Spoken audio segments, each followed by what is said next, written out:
Қалайсыңдар бауырлар? Кеше үйге таксимен қайтып келе жатқам. Сөйтіп такси шақырып неткен кезде аты мұсылманша болып тұр да енді. Сөйтіп келген кезде былай қараймын, былай қараймын. Сен түрікпісің дедім. Ағылшынша сұрадым, иә дейді. Содан кейін ары қарай түрікше сөйлестім. Қазақша да сөйлеп жатсам түсініп жатыр да, мен соған қуандым өзі. Қазақша түсінбей қалған кезде түрікше айтып жіберемін, короче. Сөйтіп екеуміз үйге жеткенше сөйлесіп бардық 20 минут. Соны Түркияның жағдайын сұрадым. Сендерде осындай толқулар болып жатыр ғой деп. Бізде болып жатыр дейді. Өзің кімді қабылдайсың, қалай көзқарасың десем, енді экран ба десем, деп отыр. Мінекей. Осында жұмыс жасайтын түрік қарапайым жігіт екен. Біраз әңгімелесіп қайттық. Әлі де басылар емес Түркияда толқулар.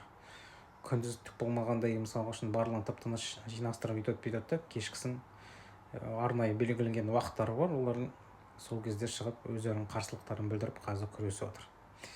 Алдағы уақытта енді Түркияда үлкен өзгеріс болады шығар деп ойлаймын, өйткені бұл айтып отыр. Қазір $1 40 лира болып кетті, жағдайымыз төмен түсіп кетті деп кешегі түрік жігіт айтып отыр да оны. Міне. Сол өзгерістер керек, қандай ел болса да. Ұзақ 10 жылдан былай қарай отқан адам билікте бәрібір көп нәрсені дұрыс жасай алмайды ғой. Орнын мысалға үшін ауыстырған дұрыс деп ойлаймын.